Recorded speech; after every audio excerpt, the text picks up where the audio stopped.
All right, everybody, we're ready to get going again here. We're rowdy out here. I'm glad to see you all here. This is awesome.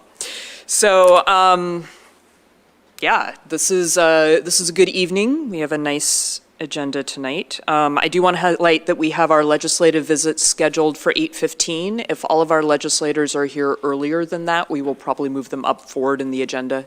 So just a heads up that we might wiggle that around a little bit. And with that, we'll move to public participation. So, per school committee policy BEDH, members of the public are invited to speak for up to 3 minutes on topics that are not related to AB Forward. Public participation will only take place at this time during our meeting for topics not related to AB Forward, because topics related to AB Forward will take place after that part in the agenda. Speakers must be recognized by the chair before speaking, and the committee does not typically respond to comments during public participation. Do we have any public participation not related to AB Forward? Come on up. Yep, there you go. Yeah, that's it. I don't think this is related to AB Forward. It's more related to the group that you all appointed. So first I want to thank and acknowledge the hard work that AB Forward Steering Committee is doing, but I have a huge concern with the makeup of the committee and the transparency of the process. Acton and Boxborough are more than just a school district. They're communities. For those residents who don't have kids in the system, they may not have heard about this whole reconfiguration until recently or at all. I was talking to residents of the Veterans Day ceremony after the survey had closed who had no idea this exercise was underway. I thought I would look and see who from Boxborough was on the steering committee so I could talk to them. Well, guess what? The members of the steering committee aren't listed on the website. I had to dig into the minutes to see who was representing Boxborough. And to my surprise, the only Boxborough resident on the steering committee is our own Adam Klein, who is also a school committee member. No one with a deep history of Boxborough in the region, like a Mac Reed or a John Fallon or Mary Brolin or any resident of that, for that matter, is on the committee. The committee is made up of a significant number of administrators, school committee members, some teachers, parents, and residents of Acton. Not seeking out residents whose kids may have already graduated or are seniors is a gross oversight, especially in a year when you may well be seeking an override in Boxborough. I do not believe a single voice from Boxborough is adequate. The exclusion of large segments of populations is unacceptable. Boxborough has twice as many seniors as children under 18. I would guess Acton is the same. The committee must make a concerted effort to gather input from all age groups and residents of both communities and not just families with school-aged children. Thank you. Thank you. Anyone else? All right, Peter, Superintendent's update. All right, thank you, Tori. So a few congratulations first. So first, I just want to congratulate 10 of our class of 2026 student athletes as we celebrate their commitment to continuing their academic and athletic careers at the next level, representing some notable Division 1, 2, and 3 NCAA schools. So congratulations to those 10 students from the high school. Also want to congratulate the high school marching band who performed at the U.S. Band State Finals at Stoughton High School on November 1st, being named Division 5A state champions. The band performed their show Giant Steps, featuring music by Jaco Pastorius, John Coltrane, Hiromi, and Linkin Park. With the quote, "One idea can spark a movement, and the giant steps it takes to get there can be difficult, but we're ultimately important for progress." And then also want to recognize that the high school just held its 13th annual National Honor Society Veterans Day breakfast on Veterans Day. This is always an amazing community event honoring local veterans. The Madrigals sang the military anthems from all branches, and the veterans stood during their respective songs. It's a beautiful tribute, and the entire event brings our veterans and students together in conversation and community. So thank you to veterans. Excited to announce that we have now officially launched our new podcast that we're doing as a district called The District, Educating AB Together. So this is something that, you know, was a goal of mine, as you know from earlier in the year where we set goals. And the purpose of this was to try and really bring a human lens to all of the different people and roles that work in the district. And so it is on the superintendent's page on the district website. We have our first 4 episodes, but it can also be found on Spotify, Apple Music, and Amazon, as well as YouTube. So, you know, we have that out there. We're excited because we actually just passed 200 downloads on the soft launch of just kind of putting it out and seeing what happened. So want to get the word out. We, had our first 4 episodes. It was really cool. We were able to interview Todd Chico, who is the counseling head at the high school, as our first episode.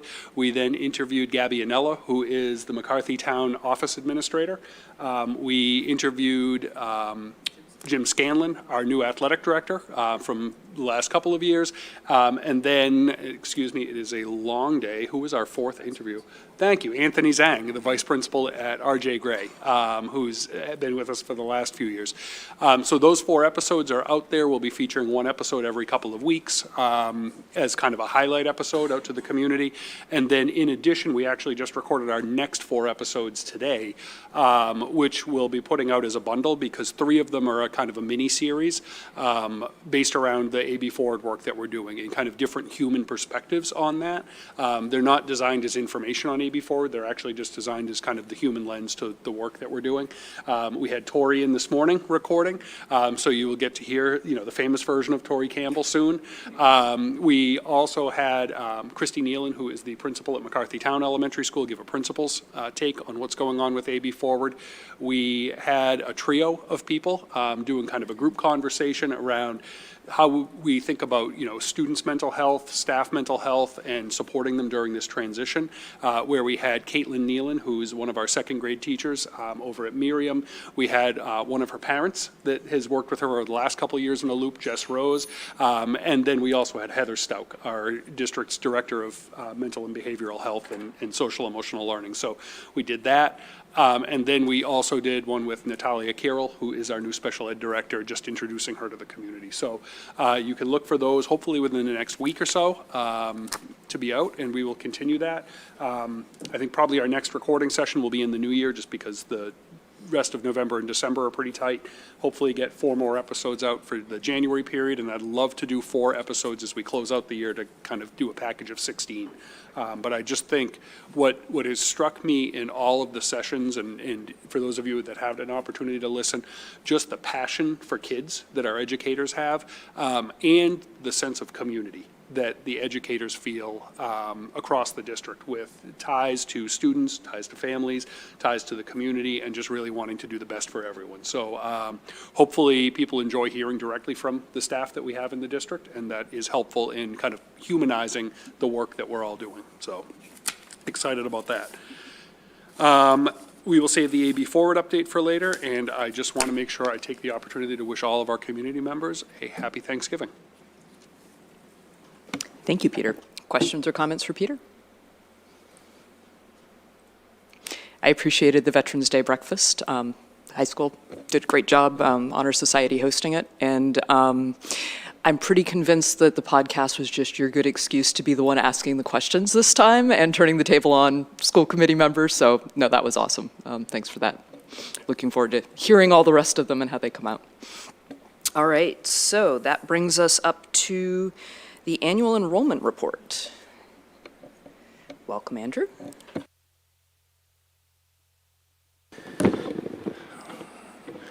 All right, good evening, everyone. So Peter's going to pull up the slides. So in your packets and available certainly to the public is our annual enrollment report. It's a narrative version of the slides that you'll see with certainly a bit more detail than the slides. It also includes the annual class size report from both the junior high and the high school. These slides don't include information about those, but if there are any questions, happy to take those and bring them to those schools. Obviously, every year we do an enrollment report just to make sure that everyone has a good sense of our current and projected enrollments for obvious reasons. And obviously this year with reorganization, information about enrollment takes on sort of additional meaning and importance. To that end, one of the things that I do want to note ahead of time is a lot of our projections are always based on NESDEC, which is a state organization that does enrollments for school districts. What we confirmed with them is that their enrollment projections are typically based on a certain body of information that they use as sort of a standard practice. However, there is what I'll call sort of an elevated or more deep digging version of an enrollment study where they'll go into much greater detail with grabbing census data, building permits, other sort of birth trends. And so we have actually said to them, I think a couple weeks ago, we'd like that as well, just to see if there are any changes, because I think people have reasonably said, hey, I'm noticing construction on 62 of the giant thing. Pardon my lack of vocabulary, but the new apartment complex, or we're noticing all sorts of other construction, or we just anecdotally notice things. So they said that that would take about 3 months. And initially when we spoke to them, they said, yeah, we could do it sooner, but with the government shutdown, the census actually shut down their entire website, so they couldn't capture that information. So hopefully they can grab that now. So once that comes in, we'll obviously have an update for you. But with that, let's get into the information we do have. We have current enrollment data, then we'll have enrollment trends, projections, and then just a few insights that we typically do every year. Next slide. Some big picture takeaways before we get into the details. Declining enrollment does continue overall, and you'll see that in the slides. And another trend that continues is student needs continue to grow, and you'll see that both in sort of the soft data that you hear from teachers and other service providers, as well as some of the statistics you'll see around specific subgroups that we track. There are some class size questions and decisions that we continue to have to make given enrollment trends and some of our decisions around reorganization. And then just a confirmation around knowing that we're a regional school district and funding definitely is influenced by enrollment by town, just the continued shift over time between Acton and Boxborough. Next slide, please. Big picture, that is our enrollment by elementary, junior high, and high school. So we have, not including preschool, we have a little bit under 5,000 students. And then by elementary school, you can see not only the number of students, but the number of sections that we have. We have Blanchard at 458 on the high end, and then on the lower end right now is Miriam with 360 students and 17 sections. Next slide. Elementary enrollment by grade. So you'll see that, again, there's a range at the elementary level between 322 students or 306 students at the first grade level and 384 students at the sixth grade level. And then in the secondary schools, slightly larger numbers overall. Next slide. In terms of diversity of our students, it hasn't shifted dramatically over the past few years. The trend continues that there is no race that is a majority. Our white student population is around 49%, which has been hovering for the past few years. Our Asian American population has dipped a teeny bit, but it's still about a third. Our Hispanic or Latinx population is actually the population that on its own has actually continued to increase at a more noticeable clip in the past few years. In the past few years, I think it was in between the 4 and 6% range, and now it's at 8%. By elementary school, there continues to be definitely noticeable trends within various elementary schools that are consistent with the past couple of years. You'll notice that Conant and Gates have much larger populations of Asian or Asian American students. That has been a trend for the past few years, whereas other schools have more varying ranges. I'll pause. You want to give them a chance just to see it?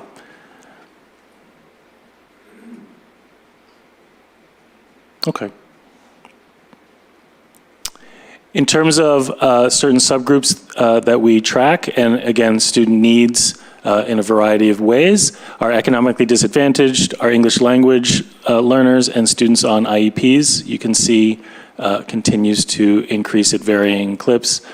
Certainly our economically disadvantaged is growing at a fairly significant and constant clip.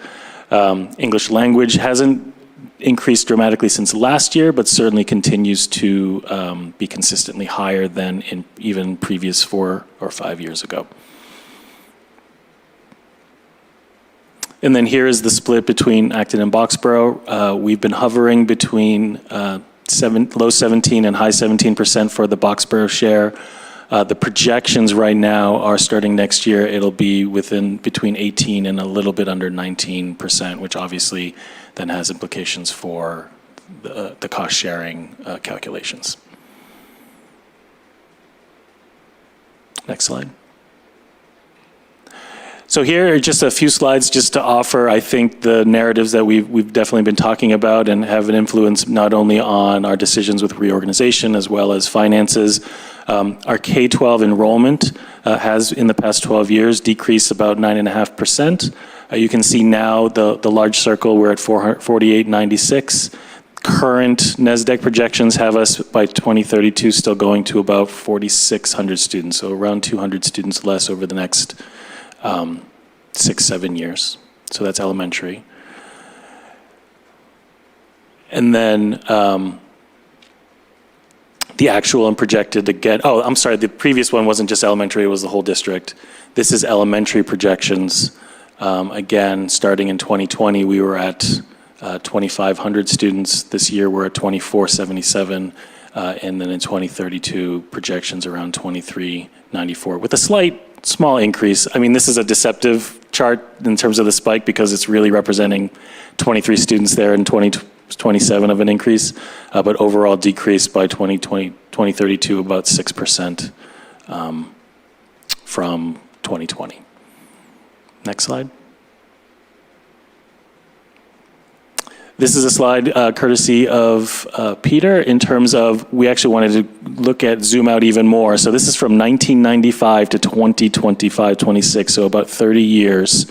In 95, we were at 2,600 students. We peaked in the early 2000s at about 3,100 students at the elementary level. There's the regionalization piece there in 2015, and then we are currently at our lowest in the past 30 years of enrollment at 2,463 students. Next slide. And then this is by elementary school. So this offers, again, just a bit of a storyline of a larger data set from 1995 to present, with a few highlights of when the boardwalk opened, when we regionalized. You'll notice where we say gates enrollment restricted, when the construction was happening, they had to lop off a portion of the school, so they clearly had to reduce enrollment.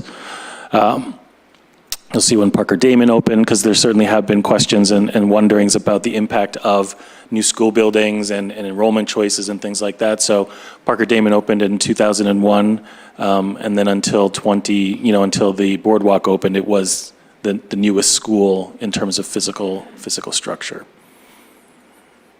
And you'll notice there also, just from a capacity standpoint, Blanchard at one point was at 644 students. Not to say it wasn't crowded, but there were 644 students there. Next slide. So at this point, we wanted to share a little bit about elementary class sizes, knowing that as we think about reorganization, there are a couple of different models and scenarios that we can consider, both from a financial standpoint and savings, as well as space usage and everything in between. This is our current elementary class sizes. Not only the guideline on your far left, but the actual averages that we currently have and the number of sections. So we currently have 117 sections for our 2,400 and plus students. So you can see where the averages are this year.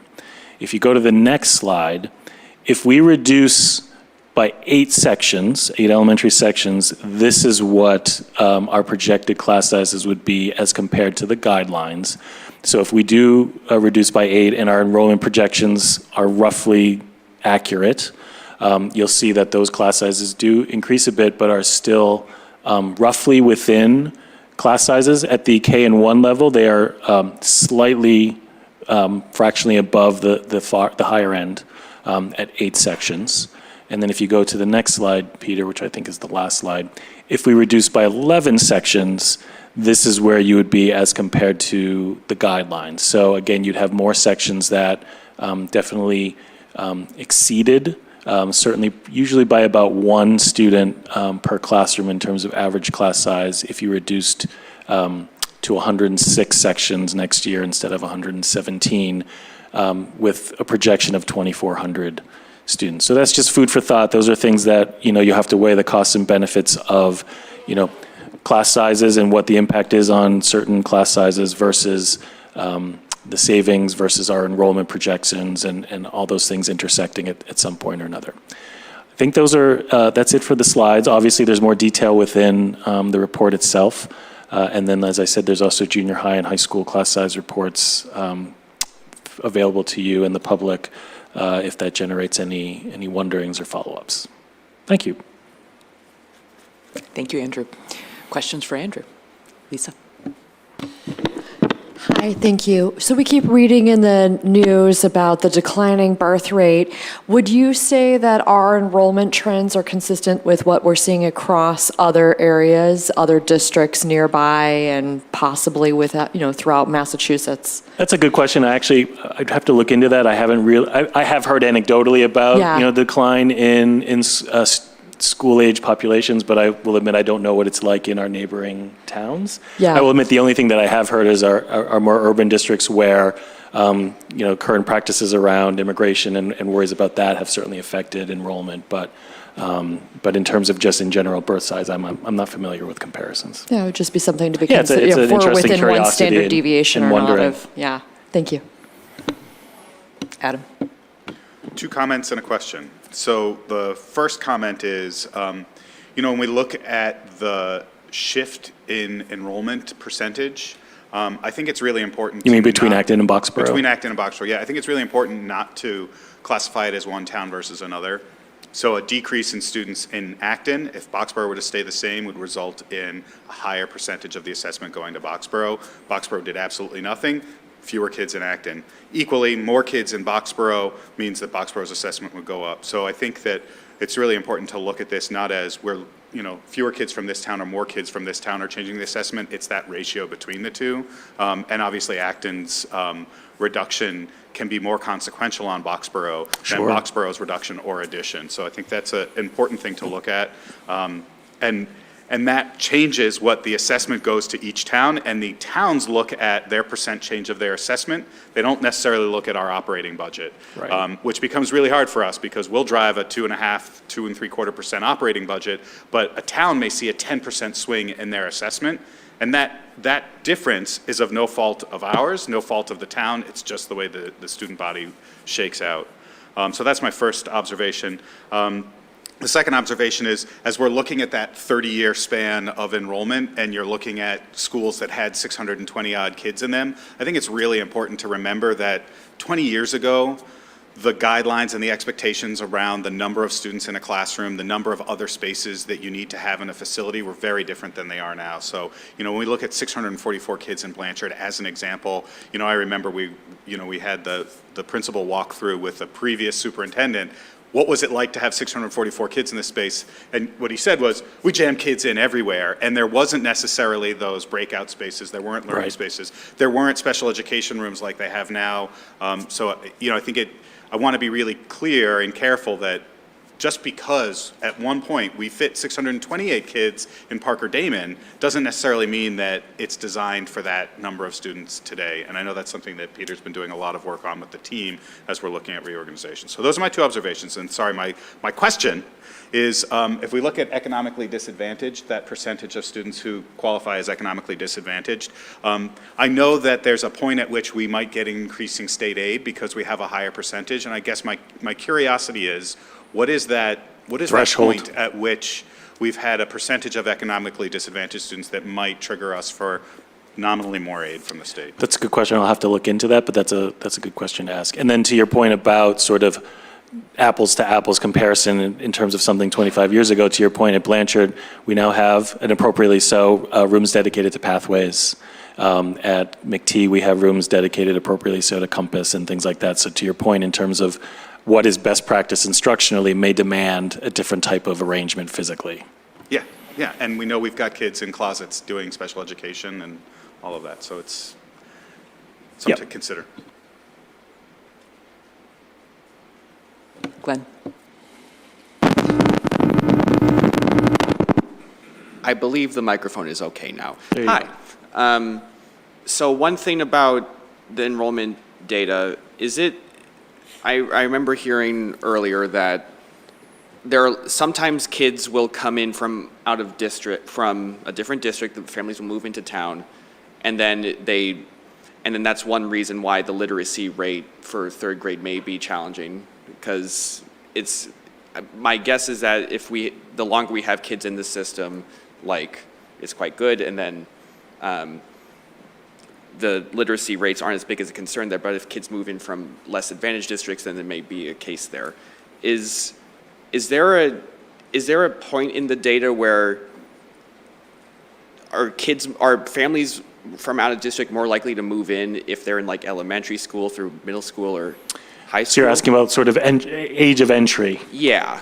We could look at that. That admittedly isn't something that we typically look at, but I'm happy to try and take a look at that. I would certainly say anecdotally, just when I look at sort of enrollment trends and placement of schools, we certainly have, which is something just to think about when we think about the open enrollment policy. We have a higher number of students who enter our elementary schools not through the kindergarten lottery. And so to that point, which I can get more data on, the fact is when those students arrive, you may list the schools that you prefer, but it's kind of like you get what's available. And so there's a higher number of percentages of that. So I would say that there are more students who are entering at the elementary levels K through 6, not from the very beginning. What that does in terms of how prepared they are for certain assessments, I really couldn't tell you. I don't know if Gabby has an opinion on it, or that I think that probably demands a bit more thinking and discussion. But I would certainly say that there probably is a healthy number of kids who are coming in at different ages and not just at the beginning of kindergarten. Vikram? I have a question here, and forgive me if it's in here somewhere, but it seemed to me that the numbers for K through 6 differ substantially. It was like 300 something and then low 400s for high school. What explains that change in numbers? You mean like right now, like the class sizes? Yeah. I mean, I think it probably speaks to the trend that school-aged children has been decreasing sort of progressively over the past several years. No, but it seemed the K through 6 numbers, there was a jump from 300 something to 400, low 400.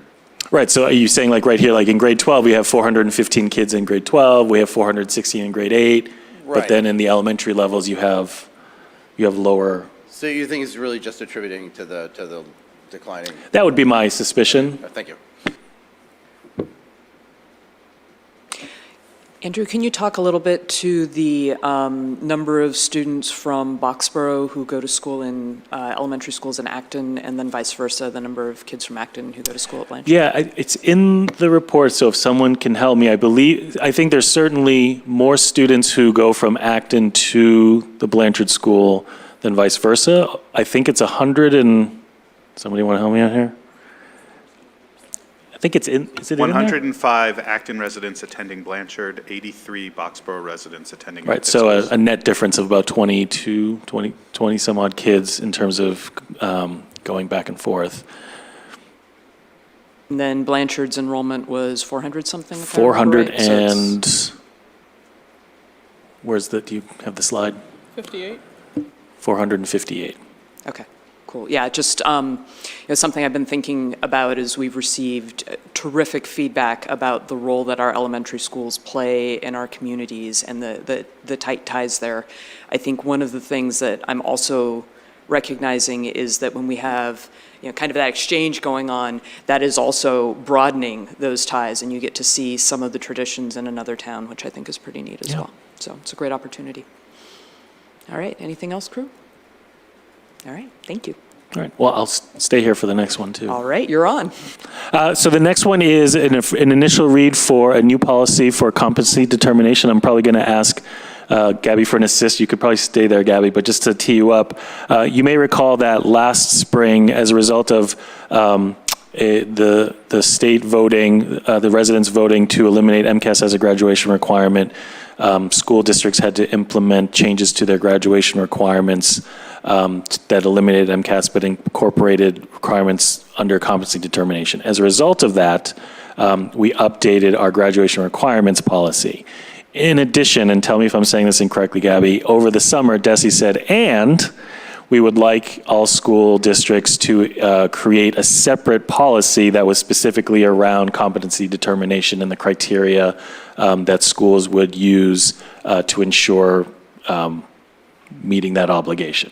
So in addition to a graduation requirement policy, all school districts now have to create a separate competency determination policy. So that's what this first read is. And then as for the details and nuances, I am going to hand it over to Gabby to offer any insight that you think is worth their consideration. Sure, you did great. I do think that I think it's policy K, the new policy may have existed previously, and some districts had a separate graduation and competency determination. Acton-Boxborough just had a graduation requirements policy that kind of embedded both, and so we had updated that last spring, as Andrew had mentioned, and now we were asked to update a competency determination policy, so we created it from whole cloth, really from scratch, with a lot of collaboration from our principal colleagues across DLCS and across the Commonwealth. This has been an effort that lots of school districts have been engaging in. Every school district is supposed to be submitting an updated school committee policy for competency determination by December 31st to the state. This draft that sits before you reflects the requirements of the competency determination policy with a lot more detail than what we talked about last spring.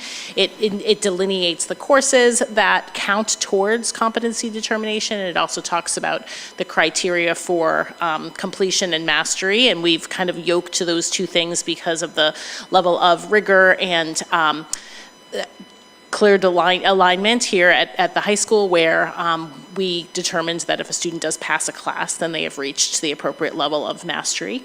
And you'll also see some layered approaches here for supporting students with exceptional needs, and also students who come to us with circumstances that we're not able to ascertain if they've had experiences prior that align with our policy. It gives us a little bit of flexibility. I say all of this with a caveat that I also shared with you last spring, which is this also could change. Currently, there are draft recommendations that have been shared with school districts by the Governor's Graduation Council. They are still sitting in draft form. We expect those to be finalized sometime, I think, in January-ish, February-ish. And these, I don't know what's going to happen with these draft recommendations. So I don't want to present a picture that this is a one and done or a two and done, because we knew that this was something that was going to resurface now, and it is, so we're following and we're complying with the request for us to update this policy, and it is quite possible that we'll be bringing this for you again in several months, or maybe not. Happy to answer any questions that you might have, and also Principal Dean is here too, and I'm sure she'd be happy to answer any questions.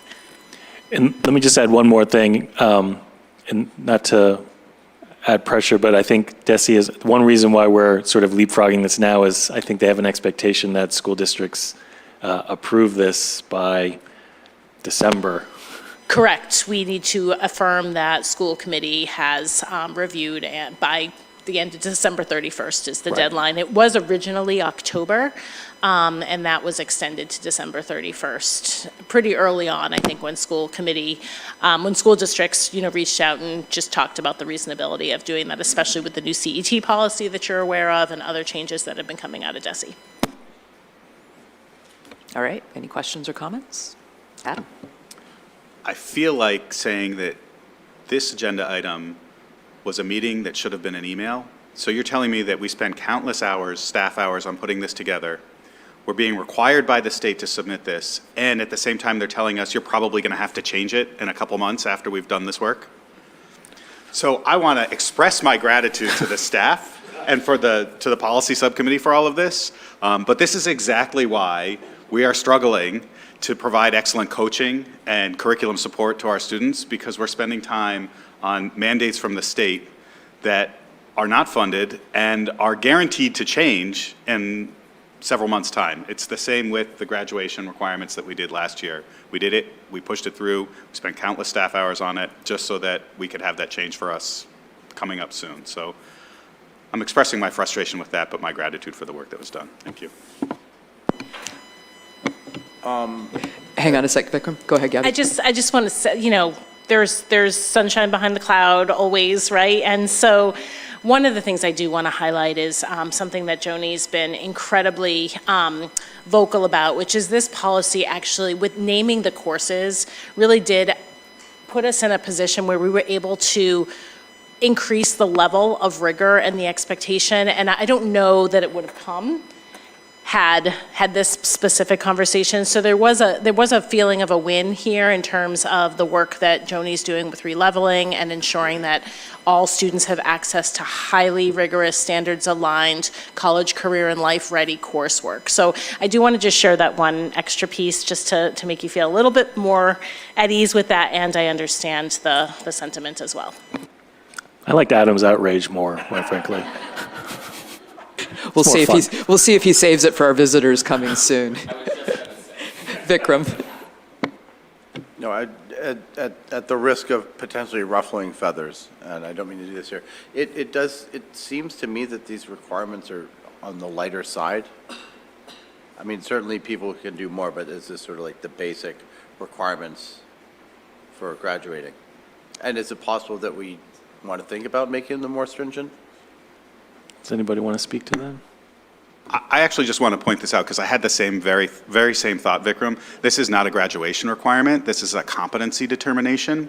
So the policy that we voted last year were all of the requirements of courses that you must take to graduate from AB. This is in response to MCAS no longer being used as a competency determination. And if you recall, MCAS happens in 10th grade, and so you're determined to have been competent by completing MCAS. So this is one of several requirements that you need to meet to graduate. So I had the same thought as you when I read it the first time. Ben. Thanks. Yeah. So quick question, can you go into a little bit more detail about the determinants for competency for students who are on IEPs? Yes, so all students will be held to the same standard, and if coursework doesn't align with the exact coursework that's delineated on the competency determination policy, then they'll be handled on a case-by-case basis to determine that the alignment of those standards and the standards exposure that students have is in fact as rigorous as the next. But all students will still be able to receive their accommodations and modifications by their legal requirements. Sure. All right. Okay. So On to the at next this one. point, I think if I could just sort of, my takeaway is that, well, if anybody has any additional feedback to the policy subcommittee, please let us know. And then in our next meeting, we can review that, and assuming, that it's not too complicated, we probably would bring it back to you fairly quickly for a second read and a possible vote. Sounds good. Okay, thank you. All right, so that brings us to the personnel update. You can take it from there. All good. Personnel update is simply the monthly report. Not a lot of changes, some very minor ones. As you know, that we continue to have the most movement within our hourly paraprofessional positions, where we continue to have, I think some resignations and then some new hires. It is an area that I will just highlight as is definitely a constant area of wondering for us about how to try and have a more stable staff in that category. That is something that has perpetually been something that's been a challenge for us over the past couple of years, and it continues to present itself now. But other than that, not a lot of changes, handful of small things here and there. Thanks, Andrew. Any questions on that? Adam? I have a very quick question. In the reading support position that you have open, it says here it's a 0.6, but I think I've heard from the special education department that that's been bumped to a full FTE in hopes of filling it? Correct. The hope is that we've had extreme difficulty filling that position. We still have not. We sort of pieced things together with different services, and so we have advertised it as a 1.0 position, which we still have not had success with. So if and when we can, then that would obviously be reflected as a change. But you're correct, it's been advertised as a full-time. Thank you. All right. Noting that Sheri is in absentia, Adam, can you take the budget guidelines? I would be please? happy to discuss the budget guidelines. And I'm going to do this as a budget subcommittee update too, so you don't have to come back to me later. So we met, budget subcommittee met on Monday to review the budget guidelines that we looked at our previous meeting. And the subcommittee made just one tweak to the budget guidelines from what we had last time, which was in our last sentence of the first paragraph, which reads, well, should we put forward a budget of an operating increase between 3.75 and 4.25%, that would equal a $2.3 to $2.9 million reduction from level services. And we recognize that that cut is approximately 50% greater reductions than previous several years. I think as we're looking at AB Forward and as we're looking at budget guidelines, this is why we sort of keep on saying they're very intertwined, and should we, recognize some savings out of AB Forward, we still have a gap that we'll need to close through our budget for next year, and that gap that we have to close is significantly larger than it has been the past 4 years. Other than that, nothing else has changed. We're recognizing that as the administration develops their budget, they need to keep in mind AB Forward. A really important one that the subcommittee has come back to several times is the second item in the development directives, which is we want the administration to come and articulate the intended impact of the proposed budget changes. So, in every year, there are always, for the past 4 years, there have been cuts, but there also have been some additions, some programs that we've said we needed to put in. And so we've asked that the administration make sure that we highlight what the intended impact of those changes would be. And that, I think, is pretty much the update. I'm trying to look, was this something that we were going to vote on? Yeah. So I'm happy to answer any other questions or comments on the budget guidelines.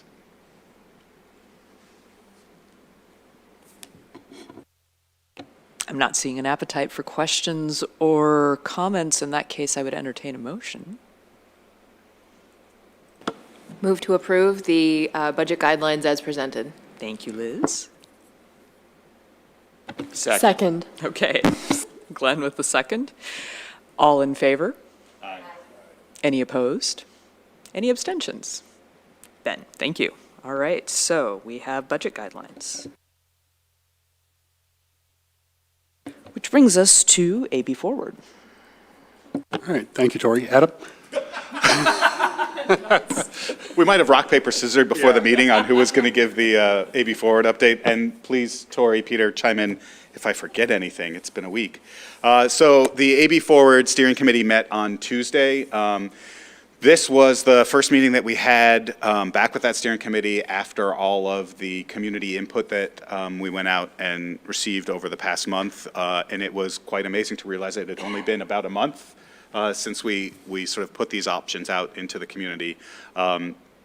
DMG highlighted the amount of stakeholder input that they received, over 1,500 completed surveys, over 2,000 surveys that began but didn't necessarily get completed, over 200 people in focus groups, over 300 people in public forums. So a very significant amount of public input so far in the process.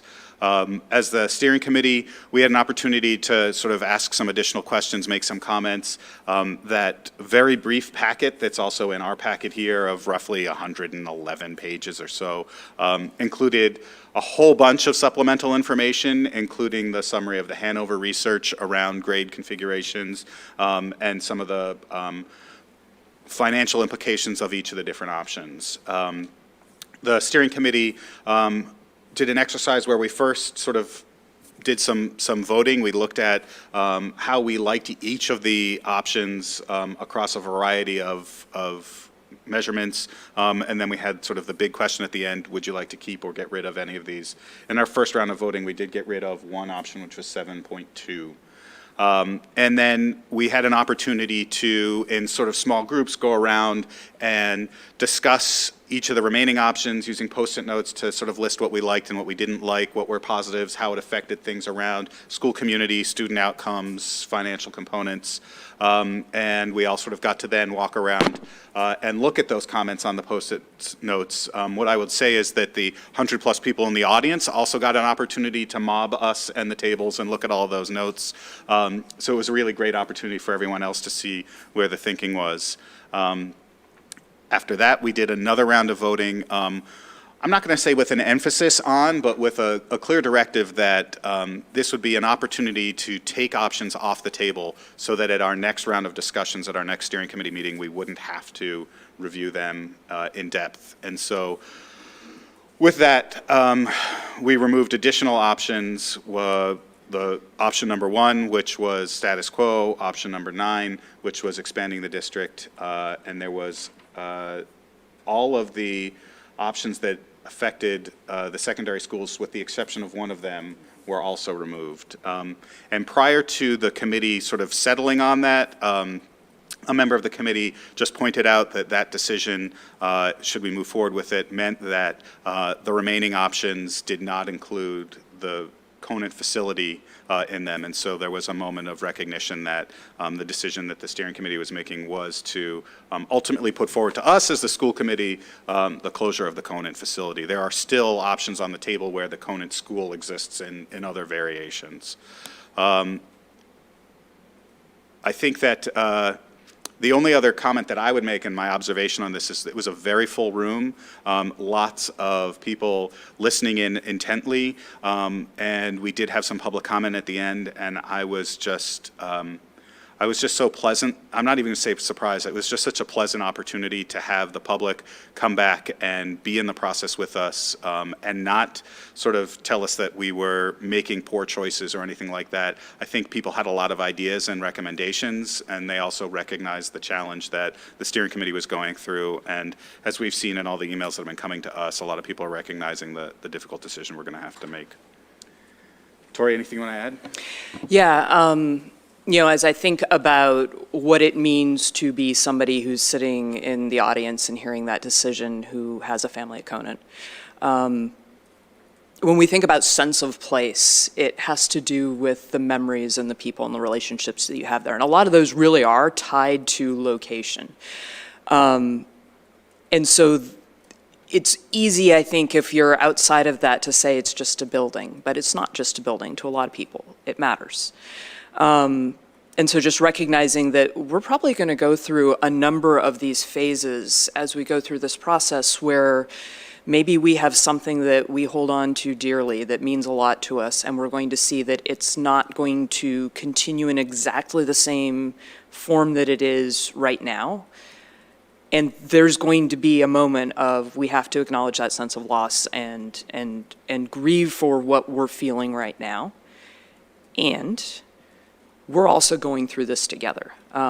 We have some families in our district that probably could spend some time talking to our families from Conant about what it feels like to see your building torn down, to move to a new building. We're going to do some of those things. And so the other thing that really hit me out of that is we've gone from 4 physical buildings with 6 schools split between them to 3 buildings that don't easily fit 6 school communities in that configuration. And so that what that tells me is that we're all going to feel some piece of this, whatever it comes next, being different, right? We don't know what that's going to look like. But that also tells me that we are all in it together.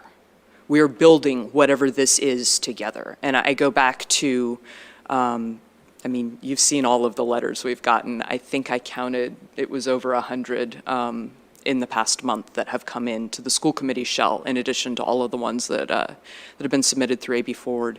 And they are full of these passionate, wonderful stories of the things that we love and value about our community.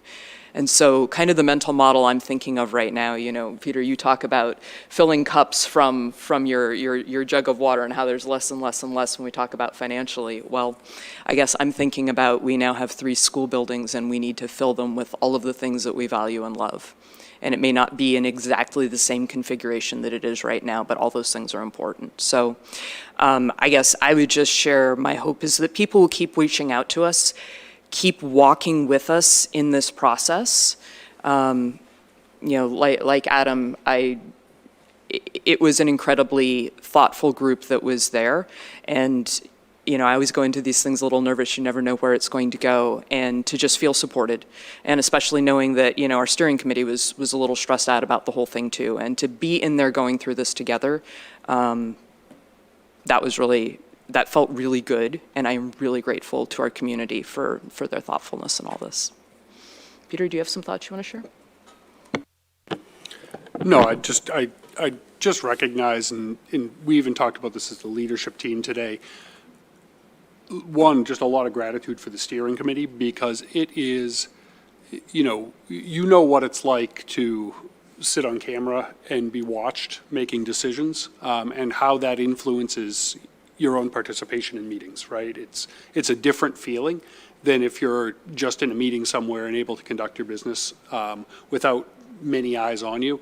But for a lot of the steering committee members, these are our teachers in classrooms. These are our families who, either stepped up or, quite honestly, in some cases were kind of conscripted into this work and brought in. And these are not people who signed on in general to roles where they're watched publicly as they have to talk about really challenging decisions that impact their friends, their colleagues, their neighbors, and things like that. And so I just, want to hold that, the steering committee is doing an incredible job of trying to do really hard work in public, in a transparent way, allow the community to follow along with it, be thoughtful in the decisions, and it's really hard for people to have just truly open conversations with 100 of their peers in the room. I'd also just note, I think, the piece, I think you said it well, that this is really a community initiative, and at different times, there are different parts of the community that are feeling loss or feeling, the fear of loss, and I do think that there's a real sense among our Conant families and staff that move to take option one off the table, which, is a necessary thing because we're doing this because we recognize we can't keep doing everything we're doing. But that move to close a physical building is a really significant move. And even if the community, one way of looking at it is, well, the community may have hope that maybe there's some configuration, but it's actually more uncertainty, right? And I think that's the most challenging part of where we're at right now, is we have a really prolonged period of uncertainty going on. And I think people are getting to the point where, we have to continue to move through this. And we have to get to a place where people know what's going to happen so that we can start getting information together around now what. Because I am hearing more and more people asking, okay, I understand where we're at, but now what's going to happen as a result? And people want the details, but we can't get details until we have a little bit more certainty about what the overall picture looks like. So just want to hold that, really challenging, initial move from the committee in terms of its impact on Conant, and hold that there's a lot of people in our community still with a really high level of uncertainty and anxiety around what's going to happen. So comments or questions from the team here? Glenn? I just want to say I'm really proud of the work the leadership team has been doing around this, and I think that we've done an excellent job in helping navigate this messy process with as much grace and compassion as we can. And there are lots of places in planet Earth where decisions of much graver importance are taken in a lot less care than we're doing. So I just want to, props to the leadership team. I know that this is really stressful for so many of the staff in particular, just dealing with the uncertainty around this. So it's tough, but I think we're doing an amazing job. Andrew? Thank you, and thanks again for us. As Glenn said, y'all are doing great stuff. I was particularly interested in the Hanover research that came through, and I thought that it was really insightful and really helpful in kind of codifying some of the things that will come through with this. In particular, the way that it talked about transitions and how more transitions created undesirable outcomes. I was curious, I wasn't able to attend. Could you give us a little bit of a feel as to how the committee reacted to or spoke about, or how the Hanover research influenced the discussion that allowed you to kind of winnow down some of the options? So I think that came out a little bit as we were going around the table. I don't know that it, well, no, I think it did a little bit with winnowing down, because we took out, No, that was a space thing. So we took out anything that had the sixth graders and RJ Gray all the way up through eighth grade because we just didn't have space. I think most of what came out, correct me if I'm wrong, I think most of what came out was either that it was physically not possible or that the budget impact would be so tremendous. And I think the rest of it is more of a qualitative thing, and you can see it, I think once we get the updated slides from DM Group, you'll be able to see where the options that are moving forward, kind of where they were weighted in various criteria and how favorably they were, and you might be able to draw some conclusions from that, but I don't think we really got to that level of specificity at this meeting. I think the focus of Tuesday night's meeting was maybe more on trying to eliminate the options that were, for one reason or another, I don't want to say obvious reasons to eliminate them, but we're not going to get traction to continue, so that the committee could then actually dig into a fewer number of options in more depth. And so, I think things like moving eighth graders to the high school or moving sixth graders into the junior high, I think the Hanover research did play a factor in that because it really spoke about that not being a great option in terms of, kids' achievement over time and achievement broadly defined.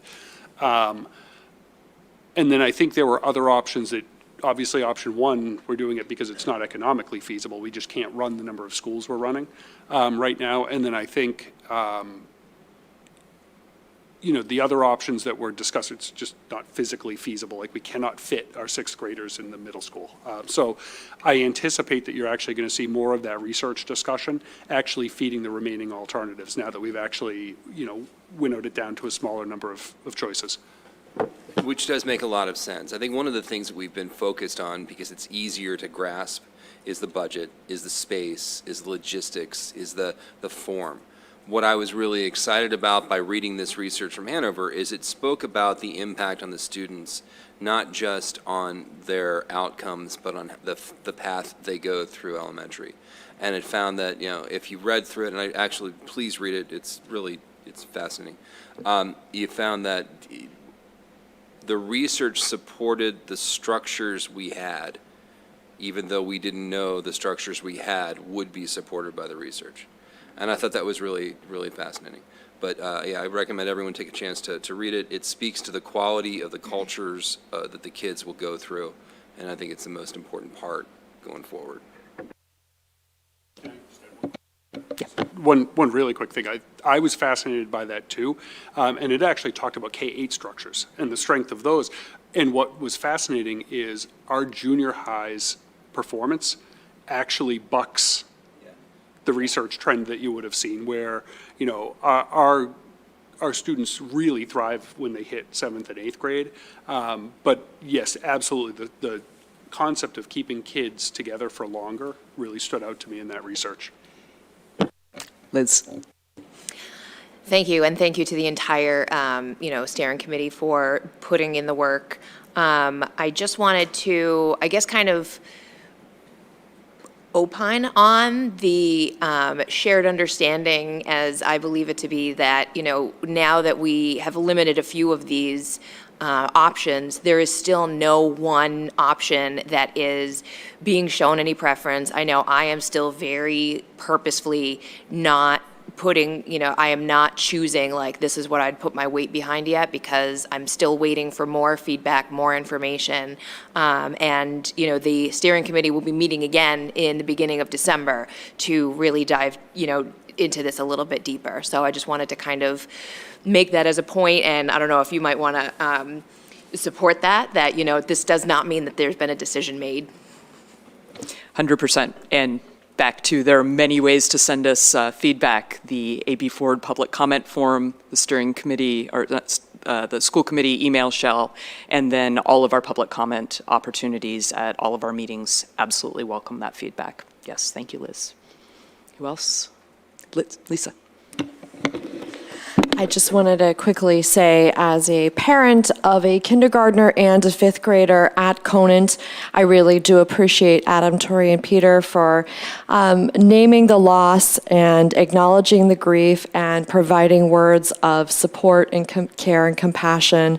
I just want to echo those sentiments and just express care for the community that my kids are in right now, and just letting everyone know that I'm here to support them and thinking of everyone. And I really do appreciate the steering committee and, just having to make choices and working together. Everyone did a great job. I'm very proud of everyone.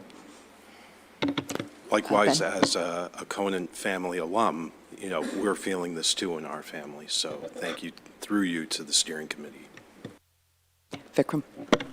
I don't want to continue to pat ourselves on the back here, although we're doing a phenomenal job. But I want to shed light on Tori having replied personally to every single communication that has come through, and it's been in the hundreds.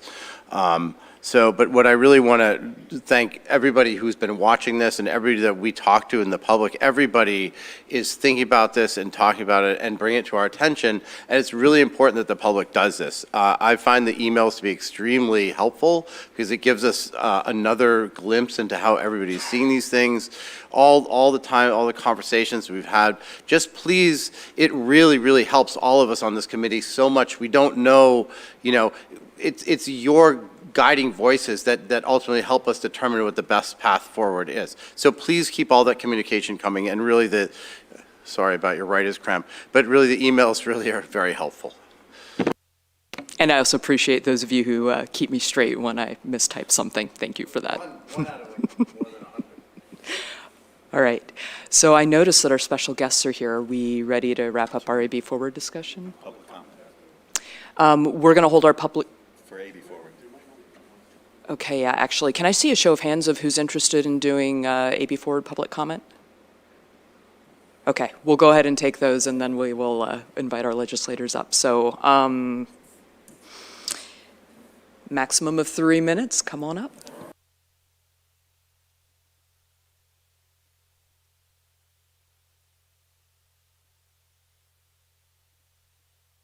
On. Thank you. It's going to have to go down in a second.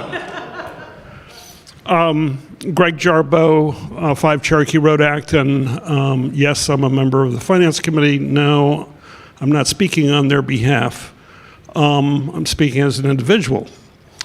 And one of the things that I saw Tuesday night, seated in that huge audience, was a colleague from Boxborough, whose mother was my competitor when I was the editor of the Acton Minutemen in 1977. Doris was working for the Beacon, managing editor. And if we had had an issue like this back then, not only would she and I be fighting each other to interview all of you and try to get one of the interviews that no one else got, because, yeah, that's the way it worked back then. But we'd have to compete with 2 daily newspapers, the Lowell Sun and the Middlesex News, which has been renamed Metro West News or whatever. And I bring this to your attention because they're not here. They're gone. You're having this amazing process, and it truly is an amazing process, without the advantage of what I would say media coverage. The community is only got the option of communicating with you. And that then puts an interesting new burden on all of you. You are the communications experts on this issue. It puts a burden on all of us who sat in the audience. I was there, let me tell you what I saw. It is a new responsibility. We should recognize it, be aware of it, because this is a big decision. There's a lot of people who have expressed shock. How come I didn't know this was coming? It's like, because there isn't a local newspaper anymore. So it adds an extra challenge on top of all the other ones that you have to deal with. You have a complex set of choices in front of you in an environment where there is no additional help to clarify what those choices are, what they mean, etc. So you're doing double duty, and I congratulate you. Thank you.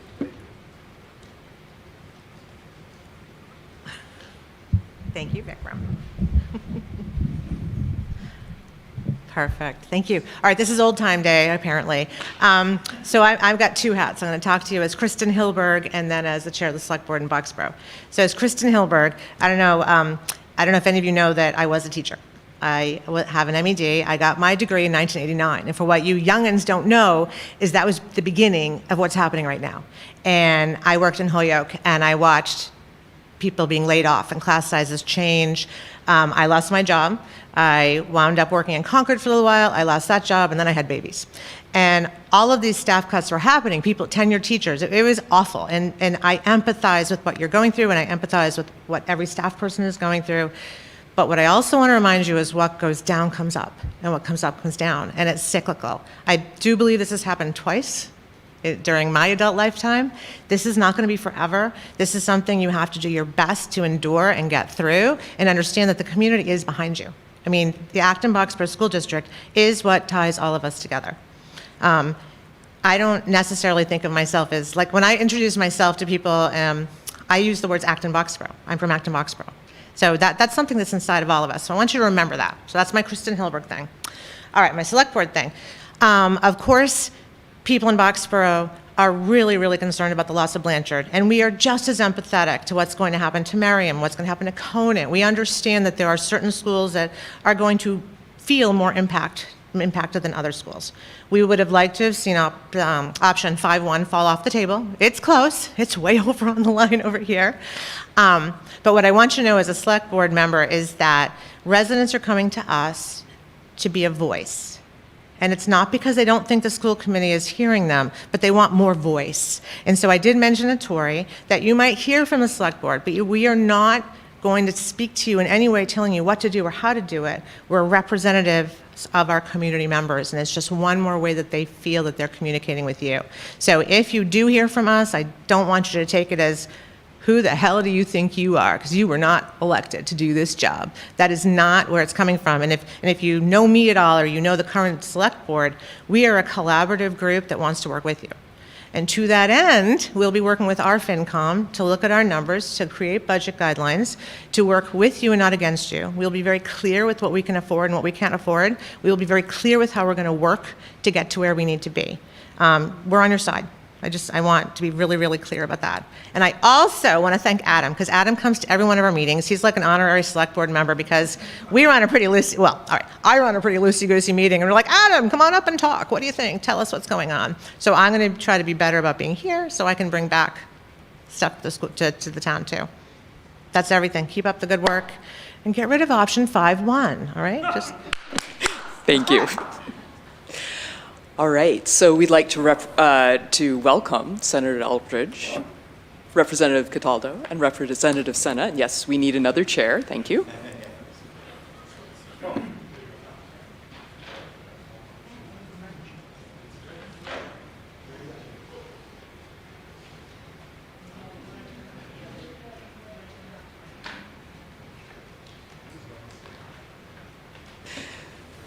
So thank you all for making the time to come and see us, especially since I know at least one of you has just come out of another hearing earlier, so that makes for a very long day. And we'd invite you to share some thoughts with us, and then maybe we can have a discussion. Thank you so much for having us, and certainly we've all been very aware of the very deliberative process the school committee has had over possible reorganization of the Acton-Boxborough public schools. So I certainly, at all the different community events that we go to, have heard that a lot. I know, Tori, I've seen you at a lot of different events handing out information about the different options and the challenges the school district has. So that makes our sort of annual visit before you even more important and critical. So thanks so much for having us, and thank you to Superintendent Light and his whole team for incredible job that he does. And, I'd say really the best part of this is answering questions you have. I did just want to note, just looking at the, cherry sheets for the past, several years is to highlight that, there have been, of course, increases to Chapter 70. At the same time, there's been increased costs. I think a clear recognition that the increases for the Acton-Boxborough School District have not been sufficient. I was a legislator at the time to vote for the Student Opportunity Act. Very proud to vote for that, also recognizing that that did not add that much funding for the Acton-Boxborough schools. We certainly have worked in areas like the special education circuit breaker, regional school transportation, where there, in my opinion, there have been some fairly significant increases there. And then, of course, as a delegation, we worked very in uniform and in very active manner this year to get the minimum per pupil aid to be, I think an amount that was more than we expected, and that's been good to see that as a benefit to the Acton-Boxborough schools. But recognize, costs, additional services you're providing, have healthcare cost increases have not, have of course eaten up those costs plus more.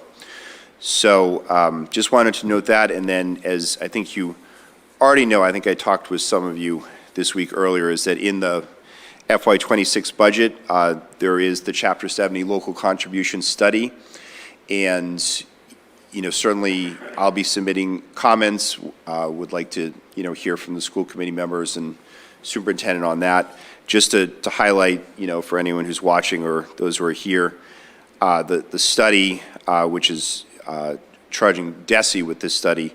The study must examine the fairness of the current methodology in reflecting municipal ability to fund education, the impact of education spending on other municipal services, the effect of the 59% fixed local share of the statewide foundation budget, the 82.5% cap on required local contributions, minimum per pupil aid, Proposition 2.5, the accuracy of wealth and income measures used in the formula, and alternative methods for measuring municipal contribution capacity. And there were also some additional studies in the budget around education workforce assessment, school transportation study, sexual health education reporting, and advanced placement expansion. And I think the last thing I'll say is, as the legislator that's served the longest, is that I do remember the effort led by, obviously, your predecessors on the school committee on the 82.5% cap, the reverse being making sure that at least 17.5% of every school district received, every school district received at least 17.5% of its funding from the state. So that was something that actually Marie Altieri did a lot of work on during her time on the school committee. And, that was considered for many suburban school districts a victory, but a recognition that, now we need to find other ways to provide support to the Acton-Boxborough schools, and of course, many of my other communities too. So thanks so much for having us, and looking forward to the conversation. Thank you. Well, good evening, everyone. I think Senator Eldridge indicated the 150 increase on the per pupil funding. I think that was a victory, even though it was not enough money, but certainly something we're going to keep advocating for. I know Senator Eldridge indicated that the local services and the budget required DESE and the Department of Local Services to convene a study on local contributions. The December 3rd in Newton North High School from 4:30 to 6:30 it's another opportunity to submit written comments, and there's an email as well for that. I also want to say that there's some chapter to study the Chapter 70 formula and see what areas we can improve, that would benefit our district. Also, want to mention that on the education front, we passed our literacy bill that Senator Rep. Cataldo and I filed together in the House, and that was passed unanimously. So hopefully the Senate and the governor will act. But yeah, that's what I have for now. Thanks, Rep. Thanks so much for having all of us tonight. Really appreciate it, and we're lucky to be here on a day that you're discussing this important subject matter too, and it's definitely enlightening for us to hear about. And also just want to acknowledge the seriousness of the matter that you're tasked with addressing. So thank you for what you're doing. Just a couple quick hits that aren't directly on topic or on the topics that Leela sent in advance. Leela, thanks for sending topics in advance, but I think that are important for you to know. So want to just shout out Superintendent Light, who kicked off the work on the Special Commission on Combating Anti-Semitism a year ago, and congratulations and condolences. He now gets asked to speak all over the state on these matters because he's like a hero in that world. And we did have our last of 16 meetings today and unanimously voted 18-0 to approve a report to the legislature. And it has Acton-Boxborough and some of the practices of this school district written all over it. So thank you for the great work in that, and thanks for being a leader on that. And that is, of course, I think we tracked that about 84% of the recommendations relate to all sorts of discrimination, bias, hate, and vulnerable minorities. So hopefully that is helpful as you move forward.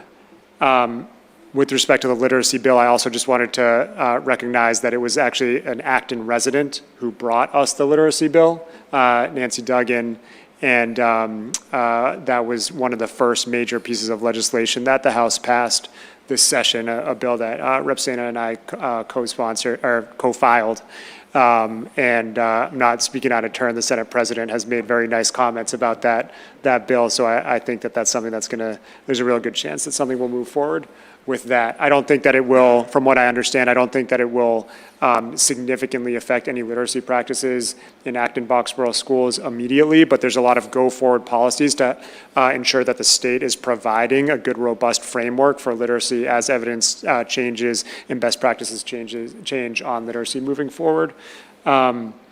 With respect to Chapter 70, really want to hear from you and want to just kind of frame the conversation in the best way that I know how. I am serving on the Education Committee. I am part of these conversations now. And, as I look at the formula and look at where Acton-Boxborough sits relative to other states, relative to where hold harmless is now, as you well know, as probably many folks who are watching now know, Acton-Boxborough is not close to the hold harmless line, not even close to close.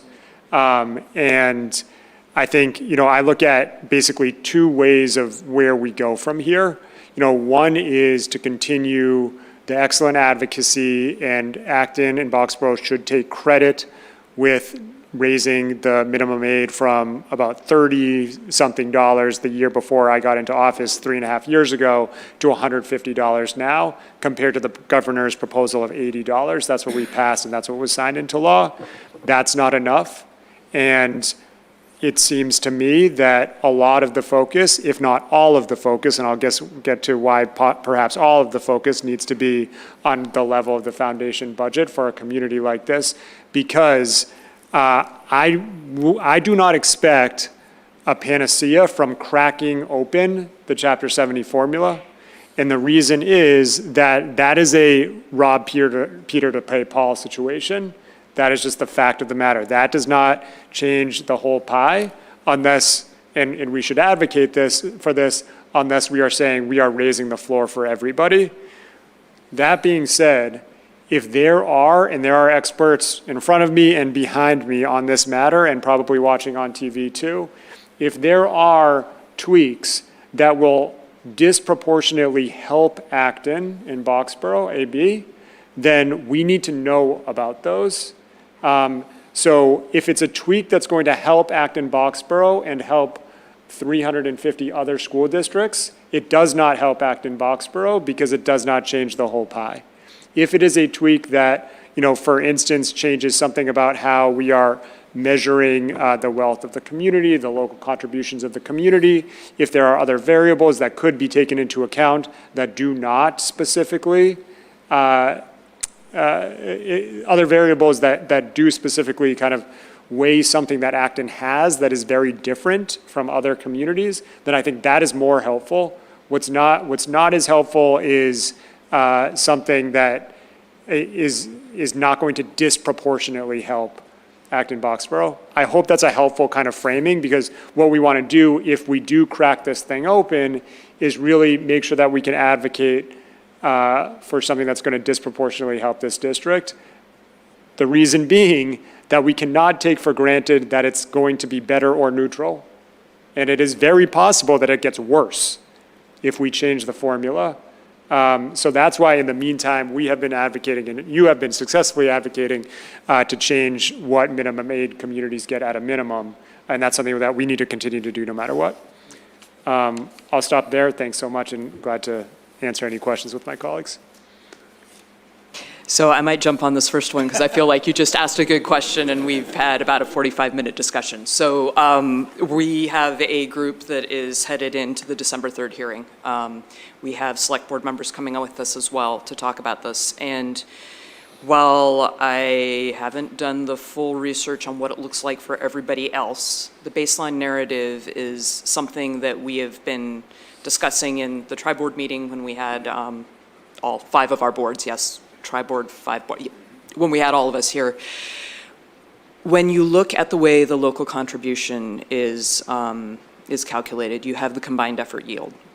And it's made up in part of the property wealth of your town and in part of the income wealth. And for the purposes of how we as a regional school district get calculated, they look at Acton and Boxborough separately. And within each community, it's just kind of an average thing, right? So if you have seniors who have properties that have a lot of wealth in that first part of the equation, and they are on fixed incomes, they don't have the ability to absorb tax increases. And so that becomes a real challenge because on paper, we have 2 communities that have ability to pay. According to that, we have ability to pay 100% of our foundation budget. Now, never mind that we know the foundation is too low to begin with, so that's kind of a fake number, but it looks like we have this capacity that we don't. And so that's one thing that I think needs to be looked at by this commission is we need to look at the spread of the incomes across the communities, because if you have, we have these conversations. We have parents who come and say, please raise our taxes. We will pay more for our schools. And we have seniors who are like, please don't raise our taxes. We'll be priced, we can't live here. And that tension is what we're living because the foundation budget is just not enough for anybody, as you've highlighted. The other piece of that, and where I think it gets at, where does Acton-Boxborough as a district fall in that uniquely might benefit us? It's not so unique, but if you look at the percentage of the combined effort yield compared to the foundation budget, so taking the gross amount of property and income wealth that a town might have and giving it a percentage instead of just that gross amount, you get a logarithmic distribution. It looks kind of like this. And if you draw an 82.5% line across, there are a bunch of us that are, kind of just above that line between 82.5% and 100% of being able to pay the foundation budget. Those are the communities getting squeezed because the ones that have much greater capacity, either they've got a lot of commercial wealth or they have people who have more income who can absorb tax increases, they can handle not dealing with, hey, we need to be somewhere above, being a minimum aid district. We can take that up in our own residential taxes. We can't. Neither Acton nor Boxborough. And so that is the piece that I think we really want to communicate to everyone, because the impact of that is, we sit down with our select boards and we're looking at how much tax revenue do we have coming in. Okay, that's like barely going to cover the health insurance increases. That means we're all taking a cut. And that makes for some really, really hard conversations. And you came into the AB4 discussion. You see where that has brought us. We are controlling the piece that we can control.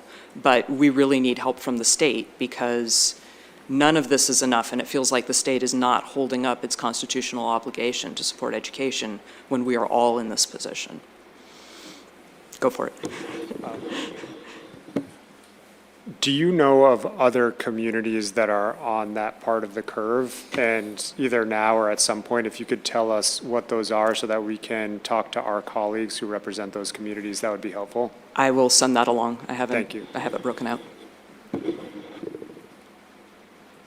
Okay, that was my big spiel. Now that I've made everybody's head hurt, because I did this to Peter and Adam earlier for about 45 minutes, let's go around the rest of the group about questions and comments. Who'd like to start? Adam. I'll kick things off. First of all, I want to express my thanks for all of the advocacy that you did for us last year in getting us supplemental budget support, supporting extra circuit breaker funds and transportation. Really, it made a big difference for us, maybe not in our annual operating budget, but for sure in rebuilding our reserves that we had to deplete over the past few years. So I want to first say thanks for that. You know, I think there's a catch-22 in advocating for additional state aid on the per pupil minimum aid. Every time we get something above $30 per student, it's great. It gives us a couple extra $100K, but it puts us further into hold harmless. And so there's this catch-22, right? We'll take whatever funding and support we can get, particularly minimum funding, because that renews from year to year and compounds, but it also puts us deeper into hold harmless. And with a declining enrollment, we are diverging even greater from our hold harmless, where we would see significant state aid. So I think that that's something that definitely not unique to us, but it's a blessing and a curse. And I think the sort of the feedback that I want to give you, and unfortunately the three of you did not get to arrive in time for my tirade earlier today, so I'll recap a little bit of it for you. So we had presented to us a policy around competency determination. So the DESE has asked for every district, every school system to put forward a policy that codifies their competency determination. This is because, of course, obviously, our previous competency determination, which was the MCAS, has been removed. Now, that's all well and good, except DESE said, we need you to write a policy, and oh, by the way, you need to then file this with us, and it needs to be done by October. And I don't even know when they told us when to do that, but I'm sure it was probably September 30th. They realized that that probably was not enough time, and they said, okay, you can have until December. And so we now have to rush and spend valuable staff time. And by the way, the administrative staff has been cut down dramatically. We are not to the bone, we are through the bone. Whoever used that metaphor earlier this week, I appreciate it. On our administrative staff. So our administrative staff now has had to go through with our policy subcommittee to create a policy that DESE has required us to file by December. At the same time, they've told us, oh, by the way, we're looking at maybe a statewide competency determination requirement. And so just be prepared that 2 months from now, we may require you to go back and rechange and revote that policy and resubmit it. And I've heard news that, well, maybe the portal that you needed to submit that thing in wasn't working, so we're gonna have you sign up for a new portal and do all of that. There's nobody in our district who can do that, save the 3 people who are in this room with us at 8:28 tonight, after having arrived at 7:30, after having been here for negotiations the day before and AB Forward the day before that. So, you know, the one thing that I would ask is that, you know, we look at those requirements, and I know that you're not completely in charge of DESE, but there's a similar thing that happens in Student Opportunity Act, where there are, for good reason, mandatory reporting and improvements that need to be done to Student Opportunity Act. That's tied to the additional funding that you get from Student Opportunity Act. I'm going to go out on a limb here and say that we've received a whopping 0 additional dollars for our community from the Student Opportunity Act, yet we have the burden of reporting for all of that. So I think as we look at Chapter 70, there's the funding, there's the formula, all of that, there's all of the geeking out that Tori did. But there are some simple things here that can help preserve some of the sanity of our woefully overworked administrative team in the district, just around an understanding that we have less and less resources and we're getting more and more reporting requirements. But again, thank you for all the additional funding. I'm sure we'll be advocating to you again for more additional funding this year. And I think, you know, Jamie, you mentioned this, I think there's a great opportunity here to highlight this challenge that the suburban districts are having with regard to those of us who are at the 82.5% contribution, those of us who have maybe what looks like a lot of property value on paper, but maybe it's all residential. We're not the rural districts. The rural districts are struggling immensely through an amazing decline in students, and we're not the gateway communities that have another. We are our own sort of challenge, and I think that we would welcome the opportunity to get together with some of those other communities to be able to share those stories and really be able to put stories to the numbers, because as soon as you start talking about combined effort yield, I start to lose focus too. So stories, I think, would be a big deal. Thank you. Thank you very much. Could I just respond to that? Thank you for letting us know that. We actually had the hearing on the competency, statewide competency determination last week. Secretary of Education notably did not come to speak, so I think that may be an indication of where they are in terms of process. But I do think that that process is moving forward. I mean, part of what I hear from what you're saying is we need to just get this done immediately, because there's no good way to do a district by district, send in your plan to DESE. And yes, there should not be unreasonable timing, but really it shouldn't be happening at all. That's my view. And if you feel differently, please let us know. But as I continue to weigh in on that, and I was displeased about how the ballot measure went, because I think that anyone could see this coming down the pike, but we need to get a good system, and it really needs not to be bespoke for over 400 different school districts around the Commonwealth. Yeah, there just needs to be an understanding that if something's coming down, there shouldn't be an interim requirement that is so onerous that it takes up all of our time. Yeah, so thank you for sharing that with us. And I did, with respect to the repeal of the MCAS, I'm just wondering, has that actually reduced any of the regulatory burden, if you will, on the school district or the state? We still have to administer the MCAS. Yeah. Students still have to take it. So, I think as it comes down to our level at the school committee, we've seen no different, but maybe the administration can speak to some of that. I'll maybe let Gabby talk to it, because she's our assistant superintendent for teaching and learning. But,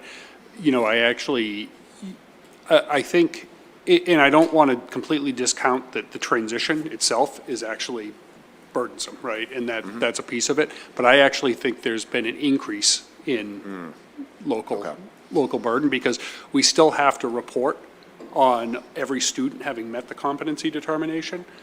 Prior to, the ballot measure, MCAS was an automatic competency determination for any student who passed MCAS. Now it's, up to the district to now certify that every student is meeting whatever the local requirement is, or whatever the local requirement 3 months later is, or whatever the local requirement will be 6 months from now. So I think that's the piece that, has been really challenging, is I think people saw it as an opportunity to decrease the burden, and I think it might have had the opposite impact. Gabby, I don't know if you want to talk about that. Yeah, thanks. I would just add that it is still a federal requirement for us to assess students between grades 3 and 8 in literacy, mathematics, and science, and then again at the high school level in those areas. And now with the recently added civics requirement in 8th grade as well. So the burden is the same. The role of MCAS and the big assessment picture, as I've talked about with school committee, it plays a part. I mean, we definitely do look at that information to inform our practice and make sure that we're amplifying the successes and opportunities for students to demonstrate their understanding, to prepare them well for college, career, and life. And I think we all share a worry that the individual delineation of competency determination by 351 cities and towns, over 400 school districts we have a grave equity concern about that, and worry that, even though MCAS has changed and it's an incredibly rigorous assessment, I still talk about it as the floor, not the ceiling. And so finding some measure that we can say every kiddo has reached this level of competency that is uniform, does feel like something that is a moral imperative. I guess I'm speaking more for Gabby here, but it does feel that when I think about all of our cities and towns and all of our children, we want them all to reach a certain level of success, whatever that is. And also hearing that the governor's recommendation is at the top of the recommendation list of the graduation council is some type of statewide assessment that's facilitated by the Department of Elementary and Secondary Education feels counter to what happened on November 5th, 2024. And so it's just, we're kind of all spinning about this. And it's not giving folks comfort that there's anyone looking out for the best interest of all children. Thank you. Just curious, how long does it take for the school to get the results from the MCAS once they submit? When is that reported? Yeah, too long, and it's better, right? It's better than it was. So we do receive results. I mean, certainly artificial intelligence has been a blessing and a curse in this area, as you read in the news this summer with some of the errors in grading and assessment of writing samples that came out of AI, and them having to kind of loop back to those kinds of processes with a human hand and heart. We do receive results of automatically and quickly assessed items, by midsummer. The assessments are in March for literacy and in May for mathematics. So it's too late for impacting student information in the spring, but I will say it does help us have conversations about teaching and learning in very meaningful ways, So and does roughly make us adjust. 3 to 6 months, would you say, for the results? April, May, June, July. Yeah, 3 to 4 months, yep. Okay, and now there were some, I'm just curious, on the elementary level of the 5 schools that we have, where there were some grades that were, I think Gates was higher than everyone else. I don't know, someone was bringing that up to me. Are there like an explanation as to why some schools are better than others? And I don't want to say better, but those grades, there's a difference in grading. I'm just curious to know why is that, if there's any studies done. I think in any community in the Commonwealth that has multiple elementary schools, there's always a variance of some kind. I think what I have seen myself is that the quality of instruction is outstanding across all of the schools, and what students are receiving is outstanding across all of the schools. I think where, we can see differences are trends and patterns of enrollment, and that's something that, we've actually talked with the school committee about around enrollment policy.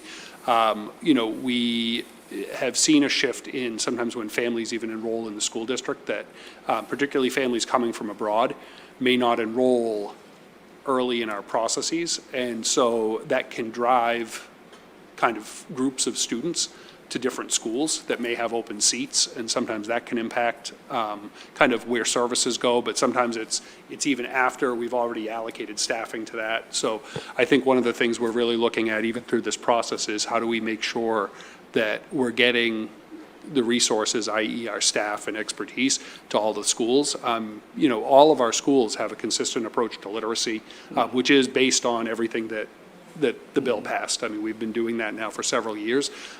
We have a core literacy program that's relatively new, but we have been doing a lot of fundamental literacy work in our early grades for years now, around the science of reading and all the literacy strands that we know need to be done. We have consistent math programming across all schools. We have consistent, professional learning experiences across the schools that educators have. We have a consistent, social emotional learning curriculum, pre-K actually now through 12. It's our first ever pre-K through 12 curriculum as a district, so I'm really proud of that. And that's being done really well in all of the schools. I think, what we're seeing right now probably is a bit of an implementation dip, which can be expected when you have a new program that comes in, because teachers have to learn the program before they can actually then really think about the kids who they're teaching. I'm not sure. It's a really long-winded answer to say, there is definitely variance across schools, which happens everywhere. It's definitely not attributable to kind of the instructional program that's happening. There are lots of factors external to that I think are playing some kind of a role. Thank you. All right, Leela. Yeah, thanks all for coming, and thanks to your staff for helping facilitate this convening today. I did just want to underscore something that Adam said around kind of getting folks in the room who are coming from various places. I think we've kind of ended up here because of a slightly haphazard approach to reforming education funding. And I certainly think that, because I'm here and because I care about our schools, that our district needs real support from the state funding-wise, and I don't want that to negatively affect what is currently benefiting, for example, gateway cities and their schools there. I also just want to kind of underscore, I think I've spoken to most or all of you, just about the impact of what's happening with immigrant students in particular right now. And I'm not coming from this with data from this district because I know that we haven't exactly been in the news in the way that like Chelsea has for students not coming to school. But kind of anecdotally, there are so many families that we are supporting who are terrified every day for their children to be in school, and also really grateful that they have a school that they feel safe in.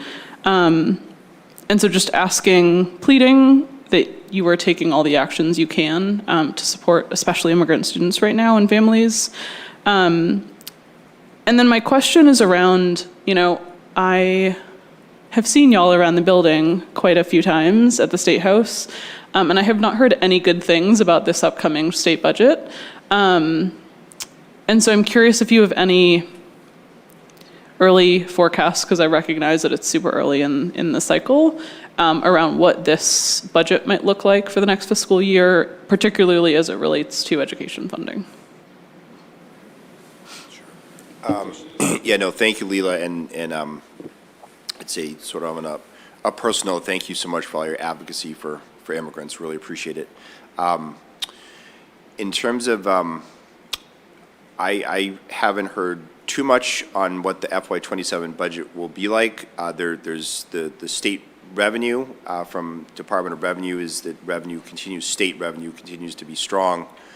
On the other hand, the DOR commissioner has reported that the federal tax law that I think is an approximately $650 million loss in revenue, so federal revenue towards the state.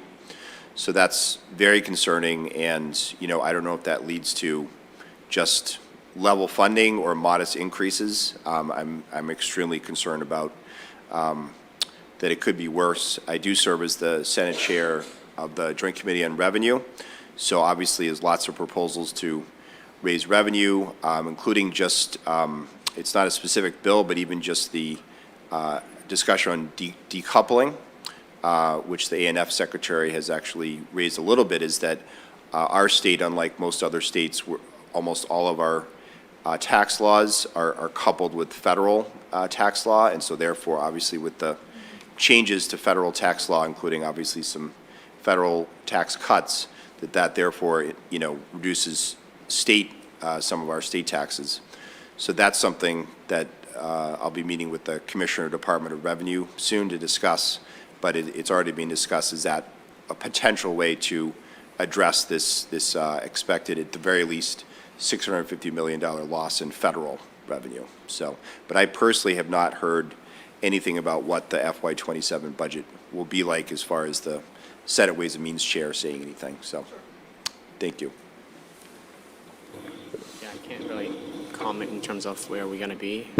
Once I meet with the Ways and Means to find out more about what they're predicting, what the numbers are, but we can certainly keep making sure we're advocating for more money for our schools. And many reps feel the same way, because it's not only Acton-Boxborough, it's really like I have all my other communities are also been impacted too. So I think there's certainly a greater movement, if I may say, for us to look at the formula again. Yeah, without being redundant, and thank you, and thanks for being around the State House and seeing us there. I think this is going to be a hold the line year. I think if you look at how we used fair share funds last year, there were a lot of bells and whistles. I was among the many of us really hoping to plow more of that into Chapter 70. And I think this year we are going to absolutely have to plow more of that into Chapter 70. There have been some big commitments made on the transportation side of the fair share funds. And I think let's see where that goes and where we are. The revenue forecasts are changing every few months, I think, so it is a little bit hard to predict where we're going to be, but I don't, the whatever you want to call that bill, people have different names for it, but whatever it is, I think that is the hole that it's going to blow into our overall revenue picture. So to me, it's, the focus is on holding the line on health and human services, mass health, and our K through 12 school funding.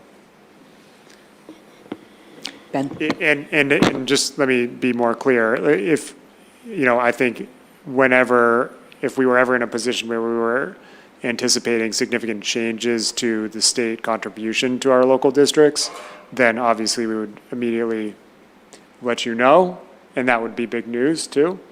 I don't think any of us are saying that right now. So I'm going to be able, hopefully I can couch this question in a way that doesn't put me in jeopardy here. So I heard it was a $650 million loss in FY26, this current fiscal year. FY27, they're saying the OB3, I'm not going to refer to the bill by its name, is going to have a significant impact on Medicaid funding for FY27. That total amount I'm hearing is at least $1 to $2 billion in funding. What is the plan for the legislature if there is a $2 billion cut in funding, and how will it impact local aid?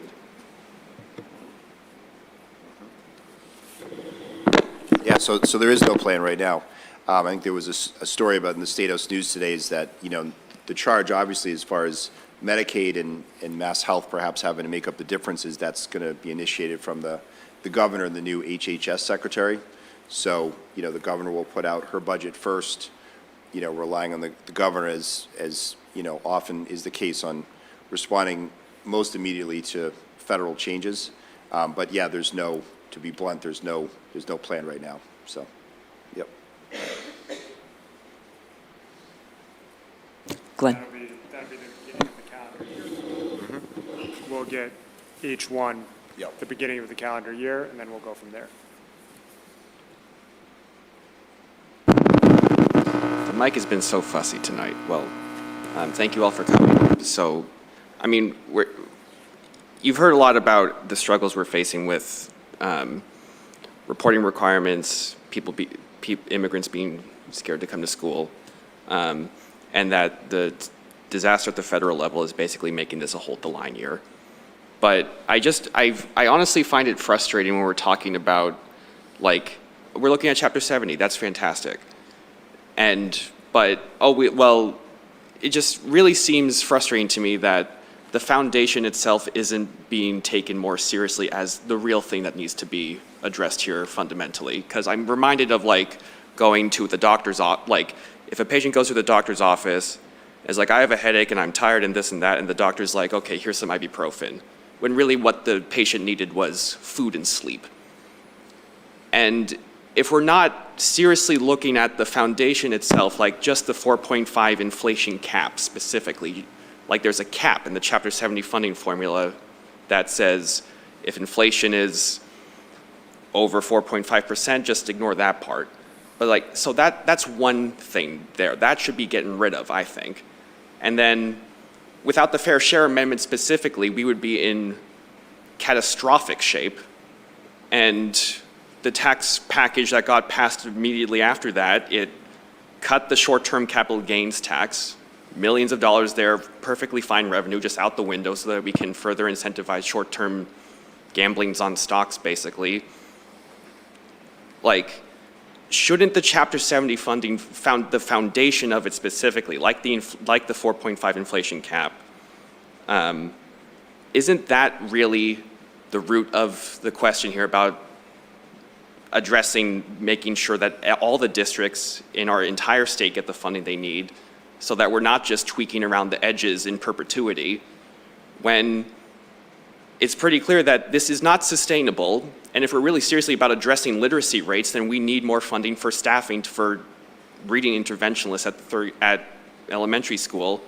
And sure, we can get all the literacy bills passed, but if it's more helpful in giving Peter more paperwork than giving us more staff, then I think we're just addressing the wrong root of the issue here. So, thoughts on that, please? Sure. Yeah, go ahead. Good. Yeah. Yeah, so I think we're talking about, there's 17 different ways to skin the cat. And if you're talking about whether it's changing minimum aid, getting rid of the inflation cap, or changing the level of the foundation budget, you're talking about more money for state aid. So making that number bigger. And I think there's a number of different approaches. I agree with you. I think we all started the conversation saying that the main thing that will help Acton-Boxborough School District within the conversation about Chapter 70 will be changing the foundation level. And I think that's something that we and probably many other reps and senators are going to be arguing for. So absolutely, yes is the answer to all that. On the literacy stuff, I think all the research that we've seen that seems to be reputable says that there's a lot that can be done with the schools that aren't doing it the way that Acton-Boxborough is already doing it. So that's the reason for that. Yeah, happy to talk more about that. But I mean, at least for my part, I think you heard from all three of us that we agree that the foundation budget is the foundation level is probably the thing that is the most direct way of helping Acton-Boxborough. But what we're talking about is spending more money on state aid for education, which all of us are advocating for. Yeah. No, thank you, Glenn, for your big picture advocacy. And, the inflation cap, it's just so frustrating because, of course, when the Student Opportunity Act passed, no one thought that inflation would be so high, pre-pandemic, et cetera. And the bottom line is, to address that, and there were amendments, House and Senate during the budget, but the reality is that, that would have required that much more spending. And how do we balance the budget? How do we look at, tax policies and balancing? And that's, certainly difficult, and we're never going to get it exactly right. But, obviously any of these initiatives, especially around raising revenue, that, that requires all of our colleagues or most of our colleagues to support it, and that, be the first to say it's a difficult thing to do, so. Vikram. Thank you all for being here, and we appreciate the work you do. However, I do want to say that this is my third year on the committee. I think this is the fourth year that we're having cuts, right? And as people have mentioned, we're beyond cutting to the bone. We're actually, at this point, we're cutting into the bone, right? We have, fourth graders not meeting reading levels, right? We're now looking at actually closing one of our schools. Schools have been here for decades, half a century, right? That's where we're at. And the reason we're at this point is because the state is not giving us the money that we need for these things. That is the bottom line, right? We have this millionaires tax that's supposed to be for the MBTA and for education. Where's our piece of it? Why do we have to close the school? Why are we laying off all these people? Right? You have this marijuana tax bringing in billions of dollars. How come we're not seeing any of it? You guys sit here and say, we're doing this, we're doing that. This is year 4 that we're, again, having cut after cut. This year is actually going to be 50% worse than the previous few years of cuts that we've had. Right?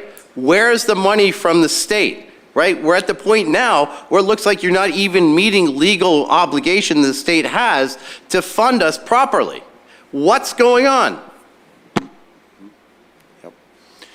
No, Vic, thank you so much, and feel your anger and sense of frustration. And It's not just mine, it's the entire community. Mm-hmm. We're all sick of it. And Absolutely. It's funny, it's not here. Mm-hmm.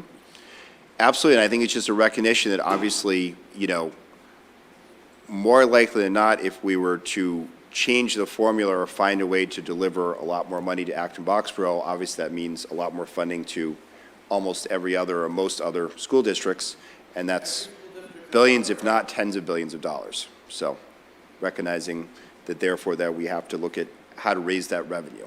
Right. Every single district is suffering essentially the same way. Mm-hmm. Yep, absolutely. And then there's Prop 2.5 as well. Right, Yep. exactly. So Prop 2.5, basically every district across the Commonwealth is suffering in this same way and saying, oh, well, it costs a lot of money. Well, we just give all this money to, it's just insane. We're one of the, what is going on down there? Mm-hmm. I don't think I can add anything more than what I said, so. Sure. So the state budget's about $60 billion a year, and it's almost all health and human services. So what's different than the federal government, and I know I'm probably telling you things you already know, there's no defense budget and there's no printing money. So it's almost all health and human services, and that's what the budget is. And when we increase money to give to Chapter 70 or our K through 12 public school system, we are taking it away essentially from something else. And the something else's are very important, probably to us, but if not to us, to other stakeholders in the state and legislators. Rep. Santa and I are 2 of 160. Senator Eldridge is 1 of 40. And then there's the governor as well. So that's where the priorities are, and that's how those decisions are made. We've seen an increasing part of the pie go to education, but the total number is the total number. And there's only so many levers that can be used to change that. We did a really big one as a state by passing the Fair Share Amendment. And maybe next time we're here, we can go through line item by line item of how those funds are used. I don't think any of it was wasted, but there were definitely decisions made there. So there was a $100 million investment in free community college, okay? I think there are probably lots of folks in Acton-Boxborough who value that investment. I think there are probably others who say, well, maybe Pell Grants could have picked up a lot of that. Maybe we should have spent more of it on K through 12 education. I think that's an important conversation to have, but those are the types of conversations that we're having in the State House right now. I just want to add, that's really commendable, community college. That's a lot of money. But the point is, I think we should be next in line. We're at the point now where we're going to bring a legal case against the state saying, look, you're not funding us as per, the state law, right? We're basically right at that. That's like the next point, right? We're almost at that trigger point. Vikram, I'm going to pull you back here. Thanks. Leela. Can I just clarify that we have not talked about bringing any sort of cases against the state? I think, just wanting to make that clear. I understand that you're talking about constitutional responsibilities around education, but. Peter. Just to burrow back down into nuances in funding, I think, one thing that I think would be helpful for a good number of districts, if there's additional ways to incentivize the development and maintenance of in-district special education programs, I think there are a lot of costs that can go with out-of-district special education programs that, make them easier to qualify in terms of circuit breaker reimbursement. But, I know our district in particular has done a lot of work to develop programs that allow students to remain with their communities and learn. And they're the right programs to have. They also come at great expense. And I think, as part of the overall commitment to educating students with disabilities, that is an area I think that was a little bit more overlooked in kind of traditional funding formulas, but certainly would be beneficial to our community. And we're also very well aware that there is this incentive structure that incentivizes families whose children have special needs to move into the communities that do the most for those children. And that costs a lot of money too.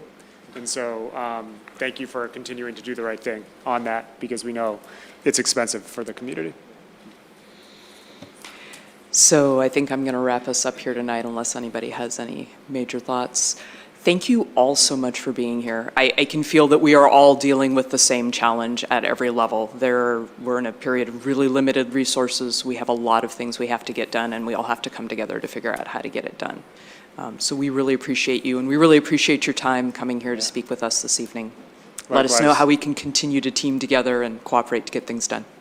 Yeah, I thank you. I would say when the budget comes, I think we can continue this conversation and finding ways that we can work together. And good job again, because it is important for members of the public to know, and perhaps many of the folks watching were part of it, the advocacy during the last session. My colleagues from all around the building were coming up to me and asking why so many people from Acton-Boxborough were emailing them, so thanks and good job. That's great feedback. Thank you for that. Thank you very much. Thank you. Have a Thank good you. evening. All right, I'm going to bring us back to subcommittee and member reports. Liz, yeah, you want to talk about negotiations? The negotiations, we met at the table, was that yesterday? Yeah. I think it was yesterday, yep. So, I mean, we've sort of swapped proposals at this point. It's still, very early, but we're still very appreciative of the ongoing collaboration with the ABEA at this point. Awesome. How about policy? I can come to you later, absolutely. We did, let's see, not here. Anything from the Acton Select Board to update? I'm on select board. Okay, Select Board, right, yes, sorry, I am in time warp there. Glenn? I'll be brief. The biggest accomplishment, I think, recently was that they got approved for $1 million grant to revitalize, to decarbonize Town Hall with their HVAC system. Props to Andrew from the Sustainability Department for that. The Select Board introduced, the town manager, he introduced to the Select Board the preliminary capital improvement plan from fiscal year 2027 to 2036. Some of the things included in that were, of course, the Public Works facility, streets and sidewalks, stormwater management, some new staffing, IT, social work, firefighters, so there's a lot going on. And there's also the fiscal year 2027 budget review itself. That's probably, they're dealing with health insurance crunch too. There's more there. I've been giving updates. David's here too. I feel like those were the main points, but I can fill you in more too. Thanks. ALG met yesterday. A couple of keynotes out there. I think we're estimating about $1.5 million in untaxed levy. And one of the conversations that we had was about whether on the Acton end we thought this was an override year, and I think everybody is kind of at the not quite yet. We don't really have that information, but we think we can figure things out, talking about taking a pause on new initiatives from the town side. Everybody recognized what we're working through with AB Forward and that there's just still a lot of unknowns there. Yeah, if you look at the model, we're estimating about $3.7 million in revenue from taxes and about $8 million in new expenses. So obviously we have work to do there. But that will come down, we're figuring it out. And then the other thing that was of note, if you are an Acton resident, your tax impact for this year is much lower than it has been for previous years because of the debt exclusions that came off the books. So a little bit of good news in what has been a challenge. Did I miss anything, Leela? Nope, okay. So, and then we invited everybody to join us at the December 3rd local contribution hearing, and so we'll have some teamwork there, and Boxborough's coming as well, so that'll be good. Okay, Boxborough FinCom? Yep, so the Finance Committee, they met on this Tuesday, the 18th, and they were discussing a potential A and B budget that they are putting together, as Boxborough will very likely be going into an override vote this year. They also did express concern that if an override does not pass, that the school assessment that they are sort of projecting at this point, and we don't even know what that is going to necessarily shake out to be, would really force undesired cuts for their town. So just something to, be aware of, that this is, most likely an override year for Boxborough, and it's important to fund our communities in all ways. Boxborough Select Board? Yes, so I attended the November 10th Boxborough Select Board meeting where I received the third degree from the Boxborough Select Board as they grilled me on all sorts of questions. You were very nice, Kristen. Yes, you were. Some highlights there. There was a great sort of overview of a lot of the food security assistance that the town of Boxborough has put together for their community members, which was great to hear. I did share where we were on AB Forward with the select board. And just as a reminder, Boxborough has their tree lighting, their Christmas tree lighting on Saturday, December 6th at the fire station at 6 p.m. And then we will also be having a menorah lighting starting Sunday, December 14th at 5 p.m. And then every night following at 6 p.m. also at the fire station. Fun activities, snacks, and Santa at least comes for the Christmas tree, so everyone is welcome. Did you hear she was really nice? Andrew, do you have something on HIT? HIT met this morning, and as a reminder, HIT is in the run-out period regarding our relationship with our insurance providers.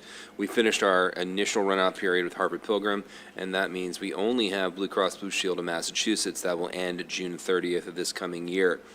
Our active claims are a few $100s. It's not very much. There's a lot of money that's sitting out there being held by the trust that will be dissipated around the 30th of June. We are looking for an opinion on that from our consultants. We have about $497,000 on balance inside Blue Cross Blue Shield. We're requesting more of that back to us because with a few $100s here and there, we're not going to be able to eat that all up. Like I said, we're working to have a better opinion as to what to do with the remainder of it once these things are finally put to bed by July 1st the coming year. Our next meeting will be before Santa comes to town. Excellent. Which one of you wants to take JPTSO? I gave that update last time, and we haven't had another meeting since. Awesome. Do you want me to come back to you for policy yet, or are we ready for CPAC? All right, CPAC, go for it. We had our CPAC meeting last night that the liaisons joined, and that was when the director gave some updates. Some of the updates were just around some open positions that are available, encouraging all to apply or interested. They gave some steering committee updates, and what was particularly important about that was talking about that even though it was voted that the Conant building has been removed from the options in terms of the existence of the building serving in that same capacity, that the Connections program will still continue to exist, and it was just reassuring members that that Connections program will continue to exist just in another building and letting people know about that. The rest of the meeting included some dispelling of 504 myths and some education around that, and discussing the differences between competency, determination, and graduation requirements, making sure that that was delineated, and there was just a quick Friends of CPAC update. Okay. All right. Anything else on policy that? Great segue. We met last Friday to talk about the competency determination that we voted, or that we saw today. We'll be meeting December 12th at 8 a.m. on some virtual platform, probably Google Meet, to talk about an attendance policy. And it'll be a first read, so there's no vote. That's it. Awesome. So goal update, I feel like we are very squarely working on our sustainable multi-year financial model from numerous directions. Lots of good communicating going on. Anybody have any thoughts they want to share there about how we're engaging with all of the things that we're doing and anything we ought to be doing differently, doing better? Yeah. Mine is actually more of a question, do we have any planned public forums regarding AB Forward or any of that in the coming several weeks before before the next iteration? So that's actually a good opportunity to go through kind of what that looks like. So December 2nd is the next steering committee, and people can listen in on that. There will be a period of time where they can provide feedback. December 4th will be the presentation to us. Again, we will do another opportunity for people to provide feedback, but all of these are like 15-minute chunks. They're not the entire meeting. December 18th, again, more discussion, more opportunity to provide feedback. January 8th is going to be the bigger piece of that, and I don't remember how much time we've got allocated there. Is that is the full meeting? Okay, so yes, January 8th, right before the meeting where we have to vote, people will have ample time to let us know what they're thinking about. And then January 22nd when we actually vote. So for those who prefer to speak in person, that's a great way to go. And then, of course, there are always all of the ways to submit written comments. Glenn. I just, that I want to reiterate that I do think what Greg Jarboe said was poignant, that in a dearth of local media environment, that they are looking to, it presents its own challenges to get the word out. I personally would find it useful if there were more things I could point to on the district Facebook page. I think videos would do really well too there. Say like point here and then you post it to the school, one of the Facebook groups, and say this is a statement from the district. I think that more of that would be good. Source of truth is the AB Forward website. Just, one quick thought, and maybe looking at some of the Boxborough people, I don't know, I know I go to the senior center in Acton every year to speak about things. In Boxborough, they've tried to not have it necessarily be kind of going and talking about political matters or things like that, and so we haven't done that. So I wonder if maybe that's a source of why we're missing connection in Boxborough and ability to get the word out, because we did go and talk just to Acton seniors earlier this year and to try to get the word out. So just wondering if there's maybe some or maybe someone on the town side to just talk about that. I think there's a newsletter that we can probably get some information into, and then I think we can dig more into, there's a senior luncheon that usually happens that I know that they're reluctant to have people come to, but there might be another opportunity, and I can liaise with the select board on that to see if we can do some joint conversations around that, because there's obviously a lot of education that we need to do jointly around overrides and reorganization. So Glenn, back to your point, I know we've got videos, I know we have materials on the website. Yes, and that's good. I could talk about this forever, and I'm very intentionally not doing that. It is I believe the plurality of online discussion regarding all the matters about district restructuring is, whether we like it or not, on Facebook. From that population. Meta makes that platform very sticky. There are people with PhDs in social psychology that know our neurochemistry better than we do.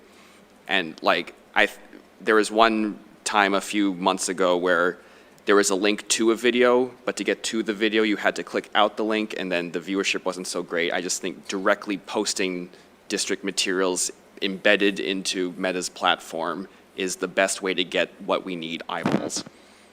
And I'm going to go back to our admin staff, and we just don't have the people to do that.